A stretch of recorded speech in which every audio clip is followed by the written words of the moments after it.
কানাডায় রথযাত্রা উদযাপনের সময় ভক্তদের উপর হামলা, তাদের লক্ষ্য করে ছোড়া হলো ডিম। খবরটি প্রকাশ্যে আসতেই শোরগোল পড়ে গিয়েছে সমাজ মাধ্যমে।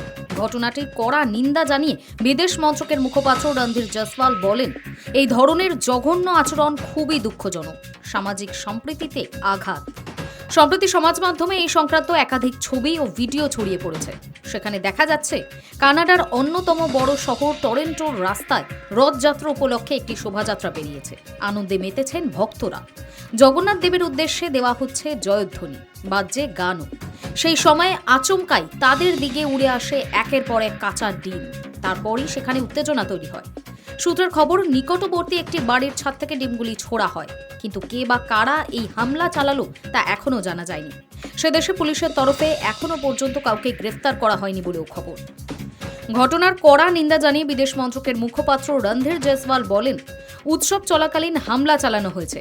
এই ধরনের জঘন্য আচরণ খুবই দুঃখজনক, সামাজিক সম্প্রীতিতে আঘাত। আমরা দোষীদের বিরুদ্ধে দ্রুত পদক্ষেপের দাবি জানাচ্ছি। তিনি আরও বলেন, আমরা আশা করি কানাডা সরকার সে দেশে মানুষের ধর্মীয় অধিকার রক্ষার জন্য প্রয়োজনীয় পদক্ষেপ নেবে। ঘটনার নিন্দা করেছেন ওড়িশার প্রাক্তন মুখ্যমন্ত্রী নবীন পটনায়কও।